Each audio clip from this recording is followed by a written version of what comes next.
In the tailgate, Thomas said, I didn't see any of the cover 3 guys on the cover of EA College Football 26. What's up with that? What is up with that?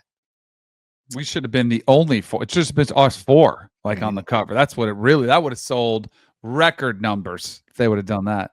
What do you like? So we're going with as our primary. EA College Sports released the 2 versions of the new cover of the video game. We've got, I kind of thought it was interesting. So we're going non-quarterbacks at the front, Jeremiah Smith of Ohio State and Ryan Williams of Alabama. Also players that are not going to be draft eligible. So we're talking about players that are also, unless rules change, going to be back and potentially in the game for EA Sports College Football 27, the larger deluxe edition, which has a lot more characters, where we definitely should have been in that one. Danny, what do you make of maybe a non-traditional starting cover here? I don't mind the coaches. I don't mind the fans. The 2 that jump out of me are Tim Tebow and Reggie Bush. I don't know. If you were going to have a Heisman edition, maybe that would make sense. But just to have 2 of those guys in there, I don't know. It feels a little weird. Maybe I'm jealous. Maybe I'm hating. I don't know. They just I saw Tebow and it felt like he stuck out like a sore thumb. And then I saw Reggie. I was like, oh, I get it. And that's it, right? Is there anybody else in there? Well, I mean, you've got an old. You got Kirby. You've got coaches, James Franklin, coaches, Ryan Day. I'm okay with the coaches even, but I just the only 2 guys and how'd you select them? I don't know. That was a little weird. Participation trophy ass cover. Yeah, exactly. Back in my day, you had to earn it. You just one person per year. The best player available, they would put him out there. That's what now everybody's got to have a chance. Damn this NIL, damn this transfer portal. It's just ruined the sport. Wait a second. Is that Devin Gardner in the Michigan jacket? That's what I was wondering. Yeah. Is it? Yeah. See, that's another one that's just why? He was available. Yeah. I was available, damn it. Random, yeah. I mean, I think, you know what it could be? Gardner's calling games.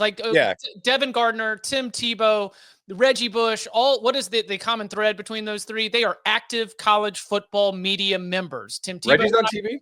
I don't think Reggie is anymore. Oh, what is Mark Ingram? Mark Ingram took his spot. You're right. Okay. But Devin Gardner calls games. He does color commentary. Yep. Okay. The main takeaway I have from this is that you would normally want to go with a quarterback.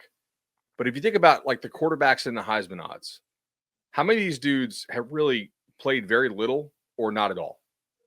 I mean, Arch is number 1 in the Heisman. Okay. Sayin is 4. Lagway is 7. Dante Moore is 8. Sellers is 9. I mean, we haven't seen Mateer play at the Power 5 level yet. He's 11. Austin Simmons for Ole Miss, we've seen him play 1 legit drive against Georgia. He's 12. I think there are so many guys that have awesome upside at the quarterback position. But if I ran EA, none that I'd be like, yeah, for sure him. I mean, if I'm picking, it's Lagway, but I would need to basically have a real life injuries off setting like you can do in a video game. So I think Jeremiah and Ryan Williams make the most sense there. And you're not going to throw Kate Klubnik or Garrett Nussmeier on, because I don't think people would actually recognize.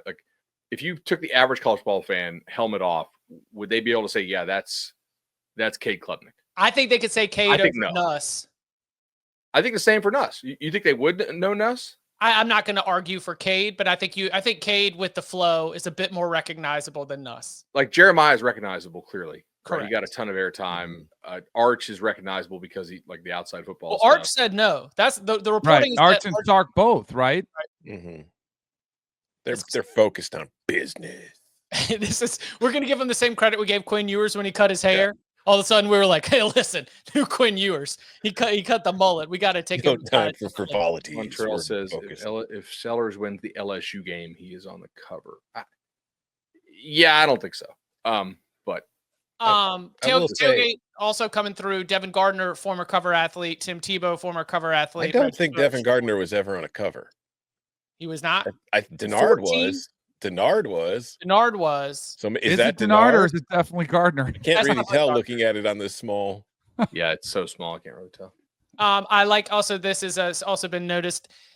it did have a lot of flair of old Sports Illustrated March Madness kind of covers. Yes. Yeah. With the collage on it, which this whole video game is an exercise in nostalgia. So shout out to them for getting a good look at it. But what's our expectation, Bud? Do we have any inside sources into the EA crew and sort of what we're going to be looking at in terms of the release of this game later this summer?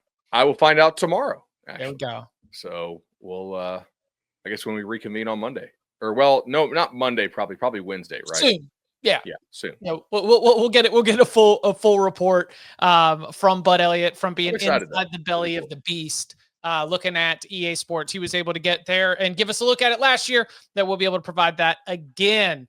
Last Thursday, we got a chance to react to the college football coach rankings at the Power Conference level for CBS Sports. Did a little conversation here on the show. Just wanted to, at least before we close the book on that and move on, wanted to see if after seeing 1 through 25, after seeing the rankings as they shake out, any more reaction or thoughts on sort of how the consensus looks at the coaches here in college football going into 2025. I mean, I think there's a lot of room for upper mobility for some teams, but I thought the question you guys took on Thursday was a really good one. Like, who outside the top 25, and whoever was at 26, I think your answer was the one I was like, yeah, that makes sense for sure. I mean, there are a lot of guys who feel like they're kind of at their peak in that teens range. Like, I mean, did Lane Kiffin just have the best season he'll ever have at Ole Miss? I think the historic odds say yes. Doesn't mean that he's governed by history. Is Drinkwitz going to do better at Missouri than he's already done? I think it's really unlikely. He's sitting there at 24. Bielema could rise up. I'd put good money. Cignetti's already had the best season he's ever going to have at Indiana, right? I think Lashley probably the same at SMU, but I'm a little more hesitant on that one because the competition's easy and they have big time, NIL money. I don't think Ferentz is going to go up from 19. He's probably got downward mobility there. Is Dillingham going to take another jump? I guess it's possible. They're one of the favorites in the Big 12, but there's like 16 favorites in the Big 12 as we have invested. Yeah, right. $10 on all of them. I guess Heupel could go up. I think there's a lot more room for a downward slide for Lincoln Riley than there is to go up, just based on what their win total is, this year. Whittingham could jump back in, I guess, if they win the Big 12. I think you'd see him jump back in the top 10 probably. So I think there's a lot of guys in that 11 to 25 range who could, like Norvell, obviously, probably going to be sliding out this time next year. So there's definitely going to be a lot of room for change.